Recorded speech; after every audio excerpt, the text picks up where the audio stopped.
déan sé bheith mar mhianta agus ar thaobh lethú daoine óga nuair a thosaigh me siúm a fós bheabhríonn í go carapont is 20 péanasam in aine thura agus inis bhaim 10 bont in aine thura ach margheall ar chásta seaachtain rud ar nós an char agus cásta spé agus an sort sin nó deafar do réad le feiceáil le chuntas bank. Mar duine óg me híonn tam buartha faoi mo todhchaí agus má chuid oideachais mar shampla Costas Maireachta tá miní sinne nó an ollscoil.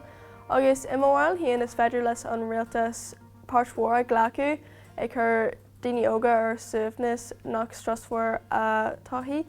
Agus thomáile sin is féidir lá rudaí a dhéanamh níos saoire anas go mbeidh deis ar daoine óga airgid a thaithí ar rudaí is maile.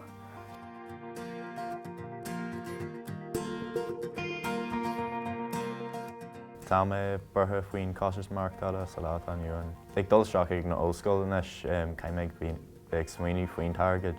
Tá price ag dul in ard le bliantaí inis, so caiim muid beag smaoiní faoin airgid. Well, le mhil haon tá chudmhór feibhne an. Tá dhéagóirí Costas liom haon, nuair atá mé ag freastal ar ollscoil na Labhraíonn bé sé cócásaachta ar dús le gheall sóisialta agus mothach agus bí tá sé cócásaach agus tá mé burtha faoi sin ach níl sin bí ag dul ag gheall gach bliain tú sin cásaachta agus má heismothirí agus tá mé burtha faoi sin agus tá mé faoi bhrú. Bí ag obair gach deir seachna a chuidiú le sin ach tá sé deachar. Dúir statisticí ó bhain fór fia trí is é an méid daoine atá amach na stain sa réacht aontaithe na 6 mhilliún. Ní amháin go bhfuil daoine ag stracailt le costas foiinmh, prasanna bí agus costas léile ach tá siad ag gairí siar ar na rudaí seo atá an-táirteach dá sláinte gan réiteach le eiceáil. Tá mé an burtha faoi má todhchaí agus todhchaí na naoine óga atá thart orm maidir leis an dóid an bhfuil an Costas Maireachta ag dul faoi láthair.